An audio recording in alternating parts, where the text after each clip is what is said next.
My name is Jake, welcome to the channel. In today's video, we're gonna do a Review My Pie video where I review subscriber portfolios. This is one of my favorite series on the channel. I've been doing this for about 2.5 years or so, and it's kind of a cool way to see how different people all across the globe are viewing this topic of dividend investing. Because there's not one size fits all. There's many different ways that you can approach investing. And I mean, they don't call it personal finance for no reason. It is personal for every single person. But anyways, if you're new to the channel, I talk about all things, really just mostly about dividend investing. I invest with M1 Finance. I invest in a dividend growth portfolio, where I invest into ETFs, cover call ETFs, individual dividend stocks. And I talk a lot about different investing topics here on the channel. And really the goal of every single video is to help new investors that are looking to build passive income or cash flow so that they can retire off of their investments and not rely 100% off of their active income from their day job. And so if you're new to the channel, my wife and I, we live down here in Austin, Texas with our little baby boy, Lucas. What we're really trying to do is just focus on those key things that your normal person can do to build wealth that can, hopefully one day we can fully live off of our dividend growth portfolio. And so if you're new to the channel, I have a different topics that I talk about. My main focus of the channel is I love talking about dividend growth investing. I mean, it's kind of obvious. The name of the channel is that. I also talk about, we have this Review My Pie series. I also like talking about financial independence and retiring early. I like talking about real estate investing, dividend ETFs, and everything kind of in between. And so if you're new to the channel, that's what I talk about. I don't talk about crypto or anything else that, what's trending and what's hot. At the time, I talk about dividend investing and the FIRE movement. So if that's what you're interested in, that's what you're going to get here on the channel. So like always, what we're going to do is I'm going to respond to a subscriber question. It's actually a really interesting question from a 71-year-old here in the United States. Then the first portfolio is going to be from a 32-year-old here in the US. The second, a 47-year-old who is from New Zealand. And then the third, an 18-year-old here in the United States. And as always, everybody, the timestamps will be in the description below, as well as the portfolio links will be in the description below. And as always, everybody, I'm not a financial advisor. Don't take what I'm saying as financial advice. It's just merely for your entertainment. So I only do these Review My Pie videos about every 3 weeks here on the channel. And I know that there's a lot of you that absolutely love this series. And you're probably, for those of you that really like this series, you're probably getting really excited because today is the Review My Pie video day. And you're probably feeling a little like this. Yes, yes, yes, yes, dip, stibbity dip, stibbity double, double, double, double, yes, yes, yes, yes, stibbity dop, dop, dop, dop, dop, yes, yes, yes, yes, dip, stibbity dip, stibbity double, double, double, double, yes, yes, yes, yes, stibbity dop, dop, dop, dop, dop, yes, yes, yes, yes, dip, stibbity dip, stibbity double, double, double, double, yes, yes. Oh my gosh. I've been sending those to my wife like every single day these last couple of days here on Instagram. And it just makes me laugh every single time I see one of those videos. Oh man. All right, cool. So I'm going to respond to a question that I got here recently from Sarah. And she's saying it's from her and her husband. They're 64 and 71. All right, so let's see what Sarah has to say. Hi, Jake. Thank you for creating all of your YouTube videos to help us beginners. You were gifted with a natural teaching ability that is easy to understand. I love your enthusiasm. I've watched all of your videos as well as repeated some several times. Sarah, thank you so much for saying that. I really appreciate you saying that. Back in 2008, I started to invest at the top of the stock market. It did not end well. Since then, my husband and I decided to go into real estate where we could actually touch our investments. We've worked hard all of our lives and continue to work our day jobs. We know we can't keep this up. I am in the process of learning all I can about dividend investing. However, is it too late based on our age of 64 and 71? Currently, 100% of our cash and IRAs are invested in Treasury T-bills. We also have some real estate with zero debt. If you would consider reviewing my current non-pie, I'd be most appreciative. I know your ideas are suggestions, not advice. Thank you for your time, help, and consideration. All the best to you and your family. Sarah. Okay, so Sarah, thank you so much for the email and the kind words. There's a couple of things that I wanted to unpack here. So first off, dividend investing, yes, obviously the longer your time horizon, the more you can take advantage of compounding, right? The power of compounding. However, there is an investment vehicle for every investment time horizon. Whether you're looking to live off of your portfolio today, 10 years, 20 years, 40 years, it doesn't matter. So a couple of things. The first thing that you're going to want to make sure you're understanding is your time horizon. But I will say 100%, yes, you can. It is not too late to, quote unquote, retire off of dividend investing at the age of 64 or 71. There's a couple of things that you want to make sure that you're aware of. You want to make sure that you're investing in the right account type, which it sounds like you are. You talked about your IRAs. You're invested into treasury bills, right? So because you went through the financial crisis and you had a very bad experience, it's likely that you've been, I guess you could say, traumatized by your experience, and you're not alone. And I'll share this example very, very briefly that, I've spoken with my dad, who is in his early 70s. And I asked him, well, what have you done with investing? He's still sitting on cash from before the financial crisis, right? And I think a lot of it has to do with, when everyone has a different risk tolerance, different experience. And I asked him, well, Dad, why are you still sitting in cash? Why aren't you investing? And I got him one time to admit it. And he watches the channel, so he's going to hear me saying this. I'm sure I'm going to get a text message from him here in the next couple of hours. But the reason why he said it was because he was afraid. He was afraid because, when you go through such a traumatic experience where you see the market and your portfolio just get cut in half or get annihilated, or you see people lose their homes and all of those things, it is very stressful. Investing is very emotional and it is very stressful. So I can understand why you're keeping so much in cash. And I'm sure that you know that that's not the right thing to do, but you can't somehow get yourself to change or do something otherwise. I think you're doing the right thing by educating yourself, and understanding different, what investing is. It's not just going and putting your money into a casino and gambling, right? You're investing into very conservative investments with treasury bills and cash. I would highly encourage you to look into ETFs. I would discourage you from investing into individual companies. Look at some ETFs that are high quality, that are market cap weighted, and that have low expense fees, and look at something like that. Now, if you're 64 in this case, or 71, you probably have a couple of decades. And you don't mention if you have kids or not, but you want to make sure that your investments, that your portfolio is still growing. And with cash, your money is just eroding due to inflation. So it's more risky not to invest than it is to invest. It's kind of counterintuitive. But if you're 64, you have a long time, right? No one has a crystal ball. No one knows what's going to happen to any of us. But I would even argue that it's almost more risky to not invest. All in all, what I would highly recommend you do is continue to research, continue to educate yourself. Make sure that you're mindful of where you're getting your information. There's a lot of predators out there on the internet.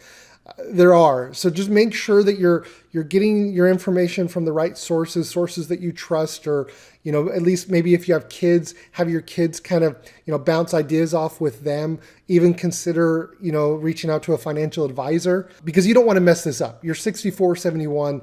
You don't want to mess this up. Sarah, I hope that helps. It's maybe not it's one of those things where I don't know all of the details. I don't know if you have kids. I don't know your expenses, but very high level. Dividend investing can work. Continue doing your research and understand the risks of not investing as well. So thank you so much for sending over your question here. All right, let's take a look at the first portfolio here from Kim. She writes, "Hello, Jake. My name is Kim. I stumbled across your YouTube channel and have been enjoying the content you make. I would like to learn more about investing, especially dividend investing. I'm currently 32 years old and I reside in the US. My goal is to reach FIRE in the next 20 years, but I certainly need to grow my income to help me on that track. I currently invest $140 a month into my M1 taxable portfolio. I'm not sure if I should reduce my holdings in my consumer pie or if the allocation of my portfolio is giving me the best yield possible. I also have 2K in another brokerage that is investing into SEHD, which is the largest holding, ENB and VYM. Would it make a difference in these if these were all in M1? Thanks for all that you do. Well, Kim, thank you so much for sending over your portfolio. A couple of things. So first off, the compounding, I used to have this misconception that I needed to have all of my money into one brokerage because it impacted how compound rates are. You can have 10 different brokerages and have 10,000 in each, or you can have one brokerage with 100,000. It will compound the same. Okay, so there's no added benefit in terms of compounding when it comes to how many brokerages you have. In my opinion, it can be beneficial to have multiple brokerages for many reasons. One, if you want to diversify your strategy and you want to focus on a specific strategy, one, for example, a growth strategy versus a dividend strategy in one portfolio, you could do that. There's different reasons why you would consider doing that. Okay, so 32 years old and a 20-year time horizon, that means you're likely looking to reach FIRE before the age of 59 and a half. So that's why the taxable account and not the Roth IRA, for example. All right, let's take a look at your portfolio. It's not showing all of the history here. You got 29 holdings, 2.7% dividend yield, a low expense ratio. I really like seeing the low expense ratio. The dividend yield for a 20-year time horizon is a little bit on the higher end. Let's take a look and see what you have in here. You got Maine and you got your dividend portfolio here. So you got VTI. Okay, I like this. I like VTI. It's the total US stock market. It's really, the reason why I like VTI is it gives you flexibility. Let's say, because you just projected a 20-year, your time horizon is 20 years. A lot could happen in 20 years. Are you married? Do you have kids? Do you have a house? Does all of those unforeseen things that may or may not have taken place in your life? The reason why it's good to have an index fund like VTI is if something happens and you change your goal, your destination, you're flexible. You can take VTI, you can sell it, and then you can do something with the money. It hurts a lot less to sell VTI than to sell Coca-Cola or SEHD. Okay. And I think a lot of you out there could agree, especially if you've ever had to consider, due to life happening, that you have to maybe, sell some of your holdings. Maybe you lose your job, or maybe you have a big expense. It hurts a lot less when you don't have to sell your dividend stocks. Okay. So let's look at your 28 other holdings here. You got consumer, utilities, telecom, tech, real estate. Okay. 11%. This is in a taxable account. Industrials. Okay. Energy is a bit high. Now, obviously energy is just booming right now. So it'd be kind of stupid of me to say, well, the top performing sector over the last 2 years, which has been energy, it's hard for me to say anything against it. But let's take a look at it. So let's see what you have here in consumers. You got fairly equally weighted: Walmart, Pepsi, Procter & Gamble, Nike, Coca-Cola, Altria Group, Starbucks, CVS. So all really, really blue chip brands. You don't have any small CPG, consumer packaged goods companies in here. These are all household brands. I think this is fine. I'm looking at the dividends, a Coca-Cola and Nike are completely different. But the cool thing about having them both in the portfolio is you get a balance. You get a balance of growth and value. And that's why I do like Coca-Cola combined with other, more growth-oriented dividend stocks. You don't have Costco in here. Okay. Yeah, I think this is fine. I like it. I like that it's your highest. So here, let me go back here really quick. The reason why I like this is you're 32 years old. You probably shop at Walmart or Sam's Club. You probably buy Lay's chips or Pepsi. You probably use Procter & Gamble, skin lotion or whatever. You're probably a consumer of these, of most of these. So that's why I like this. You could even consider increasing this percentage to even, 20%. I don't think that there would be anything wrong with that.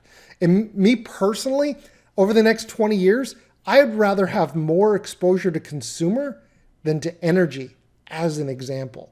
Okay, let's take a look at utilities. Southern Company and Duke, this is a lot. Okay, so I'm going to walk you through a brain exercise that I've recently gone through myself these last couple of years. You have 50% in Southern and Duke, both great companies. Okay, that means you have 5.5% into Duke and Southern Company. Now I want to ask you a question. Would you rather have more allocated to Pepsi or Southern Company? Because right now, let me go back 12%.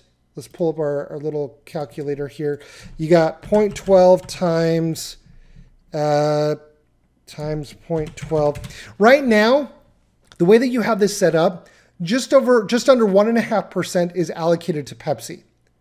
Do you really want 5.5% into Southern Company, a company that you're maybe not really familiar with, don't really follow up on?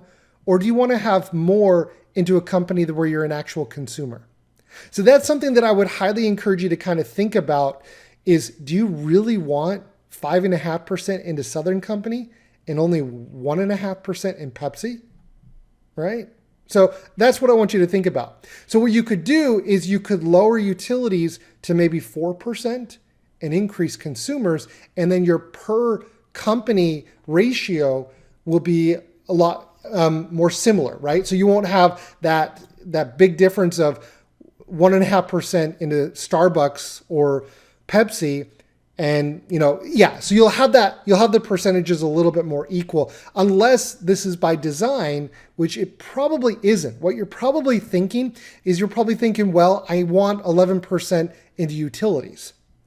But the question is do you really want that? Do you really want that much into those two individual companies? So that's something you want to consider. And one last thing, if you're thinking, well, Jake, I really want more exposure to utilities, well, that's okay. You still are invested into VTI, which you already have exposure to utilities, and you're invested into SEHD, where you're also exposed to utilities. Okay, so when you're thinking about this in M1 Finance, as long as you're still invested into a broad-based ETF like SEHD or VTI, you don't have to have perfect allocation to each individual sector. Okay, you have my permission. You don't have to do it. I'll give you an example. I don't do it in my portfolio, right? Because I'm so overweight into these ETFs, I don't have any individual exposure to energy or finance. I get that exposure through my ETFs, and I only invest into companies where I really want to invest into them, not just because they're in a specific sector. Okay, I'm sure that a lot of you are or were in a similar situation like I was, and I think a lot of you are going to be like, yep, okay, makes sense. All right, cool. So let's take a look at telecom. Exact same thing with telecom. I'm not a big fan of this. Okay, you might use AT&T internet at home. You might have Verizon on your phone. Once again, let's do this one more time really quick. You got 0.11 times 0.60. Do you really want 6.5% allocated to Verizon versus 1.5% into Pepsi or 1.5% into Starbucks? You probably don't. So that's why I would reconsider this. Tech, let's see what you got in here. You got Cisco, Accenture, and ADP. Okay, ADP has been a massive dividend grower these last 5 years. Absolutely incredible. They're very different. This is interesting. Usually when I see tech, I see Apple, I see Microsoft, I maybe see Texas Instruments. This is interesting. Usually I don't see these. So the question that I would ask you is, do you know these businesses? Have you worked at these companies? Do you have exposure to these companies? Because these are very specific. And if you don't know how these businesses operate, I would ask you, well, why do you have them in the portfolio to begin with? Okay, but I think it's interesting. I think they're great businesses. Yeah, I think it's fine. Just understand why. Why are you investing in them? Real estate. What do you got in real estate? You got Realty Income and Triple Net. You got National. These are both really, really good real estate REITs. The only thing is they're very specific. So here you're getting only REIT or primarily retail. Here with Triple Net, I believe. Let me see. I'm trying to remember which sector they're in. Are they in freestanding real estate as well? I'm trying to remember. I think they're freestanding as well. So you're not going to get like data center REITs or cell tower REITs. So they're a little bit less focused on growth. In my opinion, you said your time horizon is 20 years. What I would encourage you to consider is you can keep these two in here in the real estate, but I would encourage you to lower this percentage to maybe 4 or 5% for the first, 10 years if you want to keep them. And then once about 5 years, roughly a couple of years before you plan on living off of your portfolio, then you increase this percentage. I would consider lowering real estate and then bumping up, maybe your consumer slice, it sounds like. Industrials, you got Caterpillar, 3M, and General Dynamics, all really great industrials. The question is do you understand these businesses? You probably have seen the excavators, on the road here. You probably have used 3M products just to understand how these businesses work. They're great companies though. Healthcare, Johnson & Johnson, AbbVie, Pfizer, same thing with the industrials, all really, really great companies, great businesses. Just make sure that you understand how these companies work. Finance, you got T. Rowe in Maine. T. Rowe is one of the best financials. It's the top, if I'm not mistaken, has the highest dividend compounding annual growth rate over the last 5 years out of every dividend aristocrat. Something like that. It's one of the fastest growing dividend growth stocks out there. So really, really good. Maine is fine. I'm not the biggest fan of Maine, but it's fine. Energy, what do you got in here? Chevron and ExxonMobil. If you're going to invest in energy stocks, I personally would pick these. But here's the thing. You're not going to live off of this portfolio for the next 20 years. Why do you want to pay a high tax on the energy dividend for the next 20 years? Why? So if you absolutely want to invest into these companies, I would encourage you to lower the allocation in REITs and in energy, because this is where a lot of people, where they talk about the inefficiency of dividend investing, it's exactly this, where you're investing into a high dividend stock today that is maybe growing a little bit slower, but you're getting taxed. You're being forced to pay taxes up front now. So it would be more optimal to focus on companies that are growing faster, that have a lower starting dividend yield today, but are growing that dividend faster, okay? Because what I just said, you're doing the opposite of that. You're focusing on a higher dividend today that is growing slower. In many cases, not in all cases, but I'm using the example of energy. So if you understand that, then you can optimize your portfolio to focus on companies that have a little bit of a lower starting yield, but are growing that dividend in double digits. And that's where you get the miracle of compounding. And that is how you take advantage of dividend investing with a long-term time horizon and optimize for tax efficiency, especially if it's in a taxable account. So Kim, thank you so much for sending over your portfolio. I know I shared a lot of information. I hope that this video is helpful, and I hope that you got something out of this. All right, let's take a look at the next portfolio from Paolo. He writes, "Hello, Jake. My name is Paolo. I hope that I'm pronouncing that right. He's an Italian-born, but currently living in New Zealand with my lovely Kiwi wife and my 14-year-old son. I'm 47 years old, and I've been living in New Zealand for the last 10 years. I joined 10 years ago the national pension scheme called Kiwi Saver. It is taxed as a normal fund between 17.5% to 28%, depending on your income. I contribute 10% of my wages, and I'm in a growth fund. I can access the fund when I will be 65 years old. I have no debt. I own 2 properties mortgage free, my current house and an income property which I rent out. I started also dividend investing. This is the breakdown, all equally divided: JEPI, Devo, SEHD, SEHY, and Realty Income. When I'll be 65, Realty Income or earlier, if possible, I'll invest the money currently in the Kiwi Saver in my dividend stocks. What do you think? Do you like the breakdown? Thanks for the help." Okay, so first off, I love New Zealand. My wife and I, we visited New Zealand back in December of 2019, right before the pandemic. It was one of the coolest trips ever. Absolutely loved it. Absolutely love New Zealand. As a nerd myself, like, the first thing we did, we went to Hobbiton the first day. I love New Zealand. So it's cool to see how the pension, the system works in New Zealand. It's very different than in the United States. You have a mortgage-free investment property. So that's cash flowing, I would assume, right now. So that's great. When it comes to your investing strategy, I like what you're doing with one caveat. I don't like having realty income such a high percentage. So you got 1, 2, 3, 4, 5. So you got 20% of your portfolio in one REIT. I do not like that. Now, if you were to replace realty income, now don't get me wrong, realty income is great, but it's just way too much risk. There's no reason, in my opinion, to take on so much risk. And you're not Warren Buffett. You don't have insider knowledge. You don't have people working at these companies. You don't spend millions and millions of dollars a year on research. You don't. You're just a normal person like most of us, right? So in my opinion, if you're going to invest into an individual company, my opinion is don't have it be more than 5% of your overall portfolio.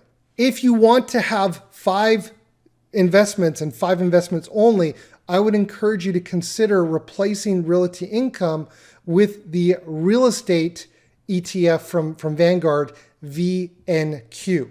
That I would give my signature of approval when it comes to this. I think you would be much more better diversified, a lot more risk averse, and I would highly encourage you to consider that. If you're like, no, I definitely want to keep realty income, then my recommendation would be have it be 5% or less and increase the percentages into these other ETFs. I like JEPI. It's, JEPI is great if you're planning on living off of the dividend in the next 5 years because of the way that compounding works, the way that these cover call ETFs are set up. So if you don't plan on using the dividend from JEPI in the next 18 years, here's what I would recommend you do.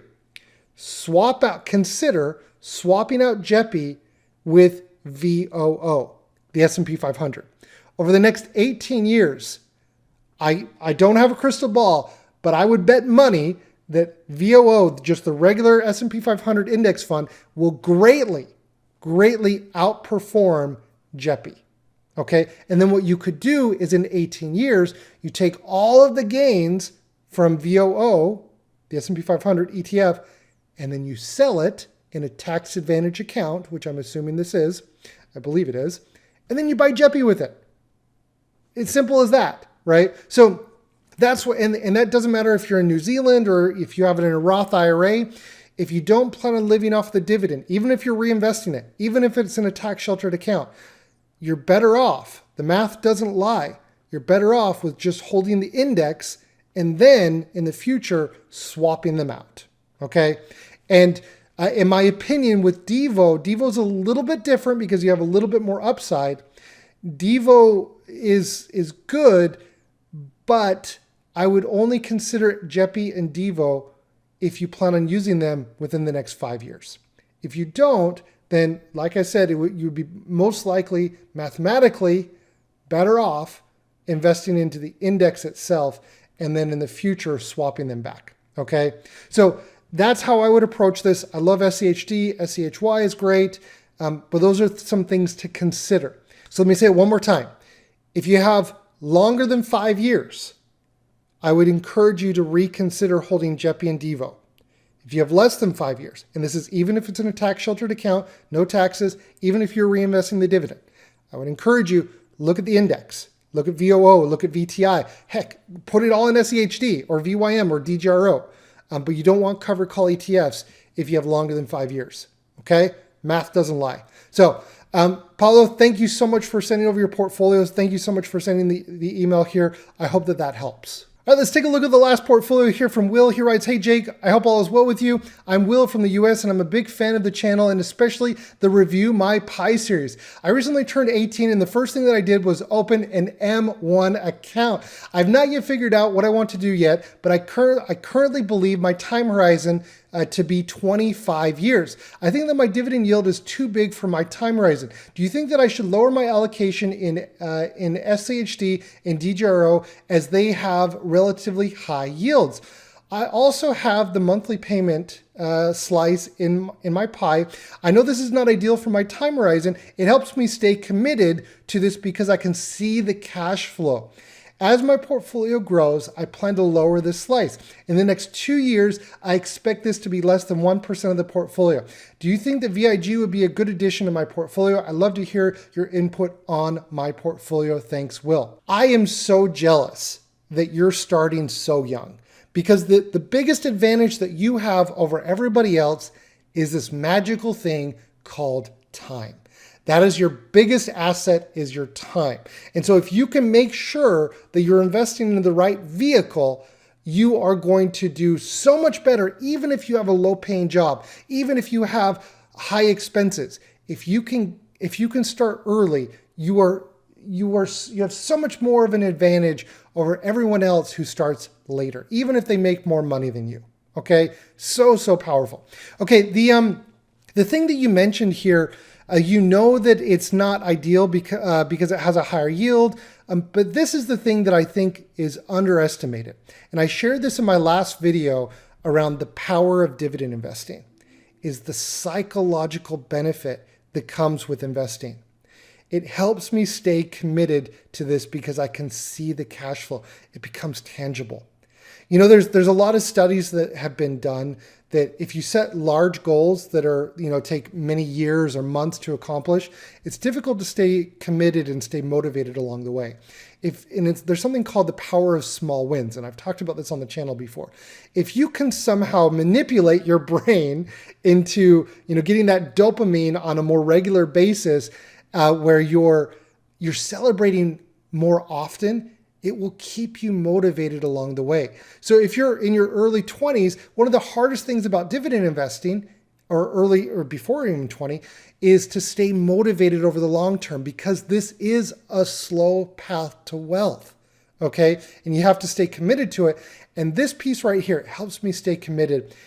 Do not underestimate this. If you can trick your brain into continuing down the path, whatever it takes, I think this is incredible. All right, so let's take a look at your portfolio. I can't see the full history here, but you have a low expense ratio, which is very good. You do have a high yield. Okay, so a couple of things. First off, with a 25-year time horizon, you didn't mention if this is in a taxable or a tax-sheltered account. Regardless if it's a Roth IRA or a taxable, see if you can try to set up your portfolio where you're getting around a 2% dividend yield. 1.5% to 2%. That is ideal. The reason why is you want to focus on companies, and I mentioned this earlier, you want to focus on companies that have a lower starting yield, but are growing their dividend faster. This is the difference between dividend investing and dividend growth investing. Okay. Dividend investing, you go buy and, you do a screen, you look for companies that pay a high dividend. That's dividend investing. Dividend growth investing is where you're looking at investments that pay a good dividend yield, comparable to the index, but are growing their dividend faster than the index, that are growing them faster. That's the key thing. That's what you want to focus on. The next thing here is 37 holdings, man. You're 18 years old. You probably set up this pie like me and like many others. You got really excited. You're like, this one, I'm going to add this. It's like me when I go to the grocery store instead of my wife. I usually come home with a lot more snacks. Oh my gosh. Yeah, true story. Take that. I got some chips there. I got some chocolate. Yeah, that's why I don't go shopping, because I usually bring home more than I should. That's why I let my wife usually go do the shopping, because usually we eat healthier. It's no different than when you're setting up your portfolio in M1 Finance. M1 Finance, for better or for worse, makes it so easy for you to just pick and add companies to your portfolio.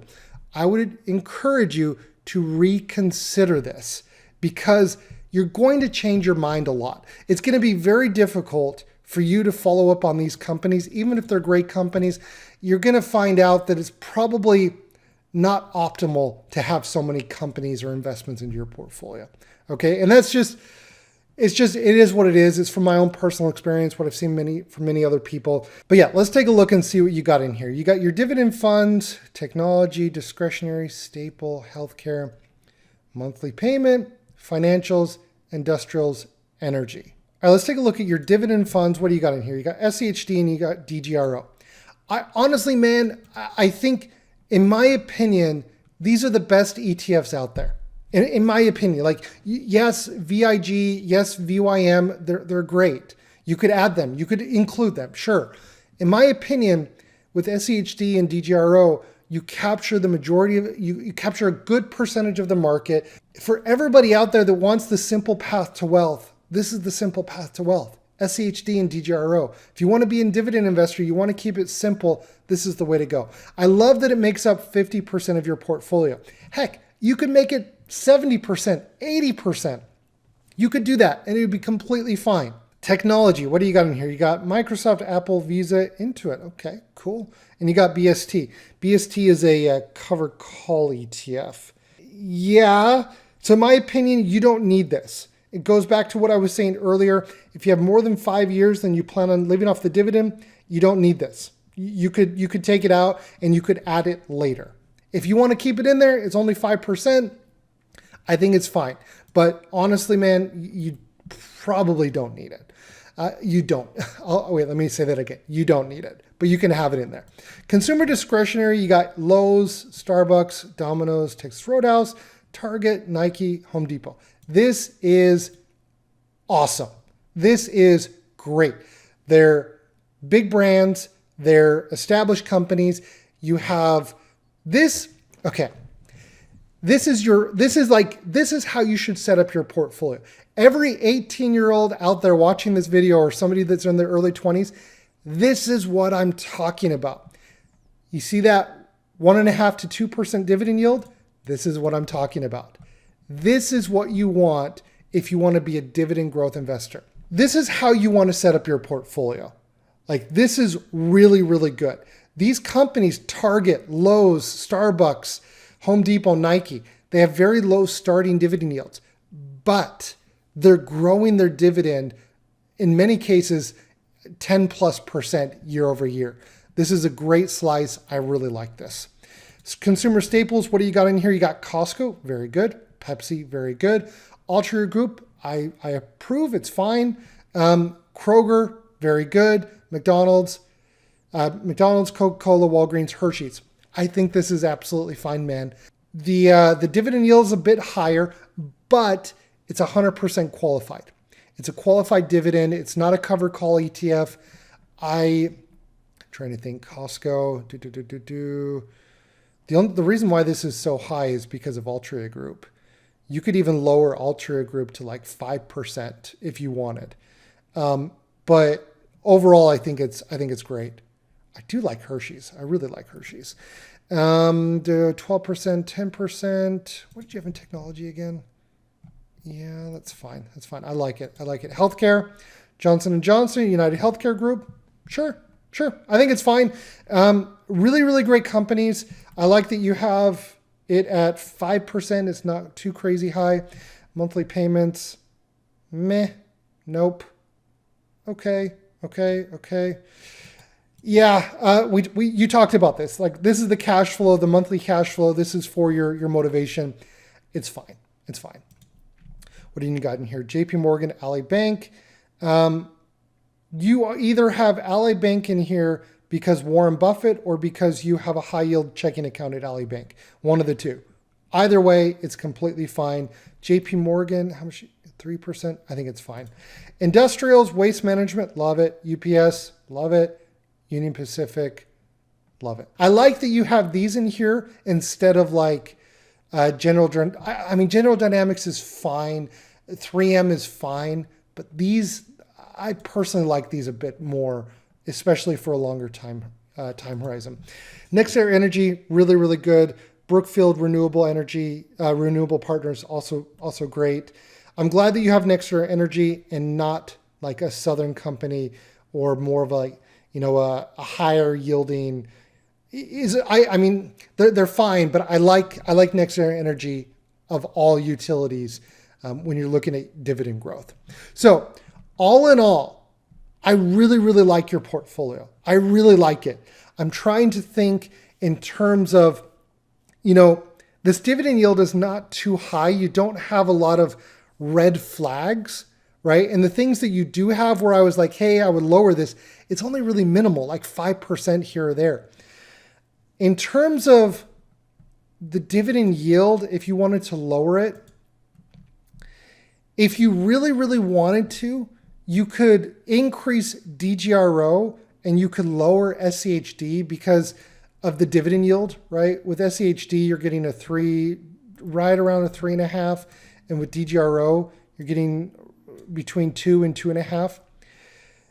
In my opinion, I would probably keep it simple, and I'd probably just keep it 50-50. It would be very nitpicky of me if you wanted to be like, hey, put this at 30 and this at 70. I mean, you could, but I don't think it's going to be necessarily anything that's going to keep you up at night, right? So despite having so many companies in here, I really like the companies that you have.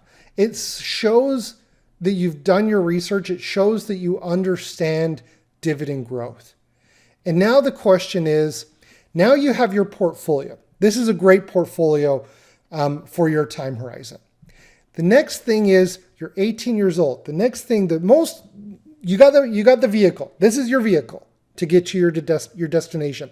Now what you want to do is you want to continue to work on your financial literacy, continuing to educate yourself.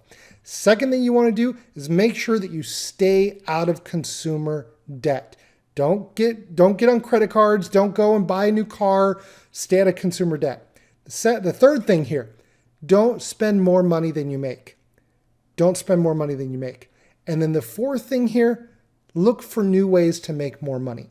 If you're in a job where you're not making as much money as you think you could or should, maybe you can go to school. Maybe you can get certified in something. Maybe you can side hustle. Anything that you can do to add another $1, another $10 every single week into your portfolio. Once you have that, that's your foundation. Then it's just, enjoying your life. Thank you so much for watching, everybody. I hope that this video was helpful. I hope that you learned something new, and I'll catch everybody in next week's video. Please subscribe. Please subscribe. Please subscribe. You know what? I think we're gonna be friends. Can everyone say hi to my friend? That's crazy. I just wanted to say thanks. I'm glad you came along, partner.